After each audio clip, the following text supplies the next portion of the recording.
Hi guys, habang naglalakbay kami papuntang center of Canada. So napansin ko itong daan dito na kakalagay lang ng asphalt. Tignan nyo naman yung paano sila maglagay dito. Yan. So ang ganda ng pagkagawa nila. Okay. So hindi po nakakaalam, dito po tayo sa Canada.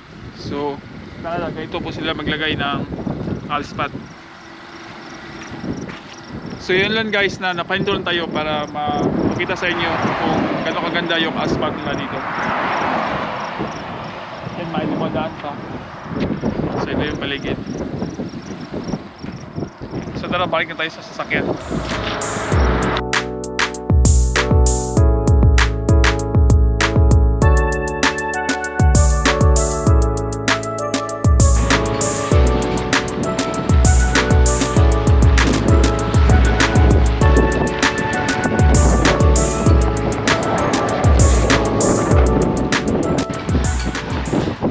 Hello everyone, welcome back to my channel. So sa ngayon, sa video na ito, pinuntahan natin yung center of Canada. So sa long video dito yung sa gitna. So makikita nyo mamaya yung paligid niya.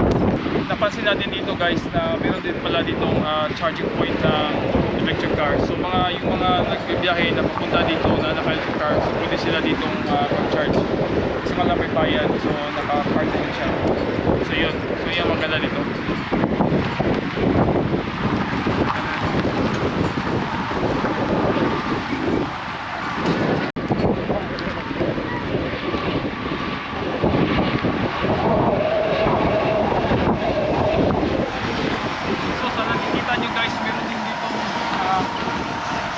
Kainan na pwede kang magpahinga at umupo.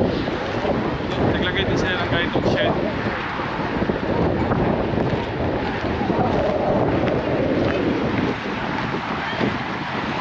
So ito yung meron din sila ditong upuan na gawa sa semento. Ito yung history niya tsaka memory.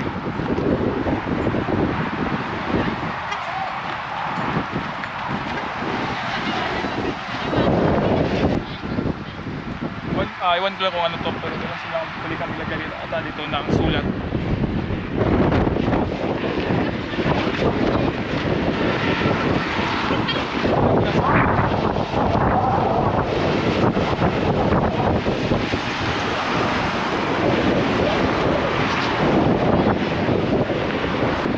So ito naman guys, dito yung malaking upuan na parang meron na rin sa atin ng ganito, gumagawa rin sa ganito. Ito yung simbolo ng Canada.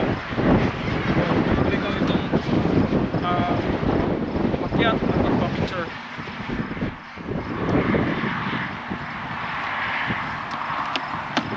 Yan. Welcome to Canada. Welcome to the center of Canada.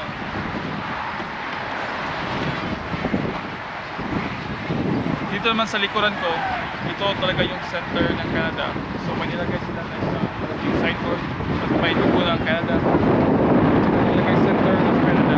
So dyan yung distance niya. So longitude.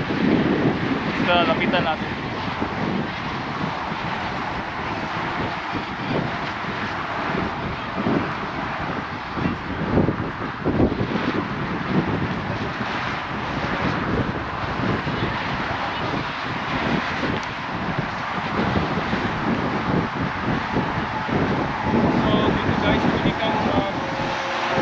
Ng iyong signature para ibig sabihin nakapunta ka na dito. So kaya marami siyang nakasulat na mga signature. So iba't ibang tao to na siguro mga tourists or nakatira dito sa Canada sa ibang lugar at sila ay dumaan dito para matignan at maglagay ng kanilang signature. So yan, ibang tao yan. Iwan ko lang kung nandito bigyan sa akin sa sobrang lamang, parang sa sobrang laki nito, parang nakalimutan ko na.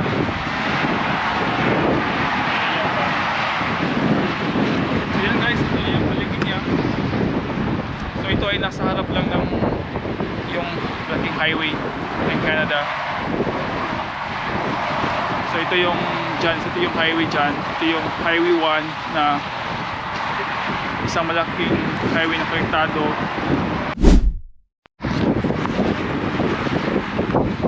So yun guys, natapos ko lang yung mapakita sa inyo yung center of Canada.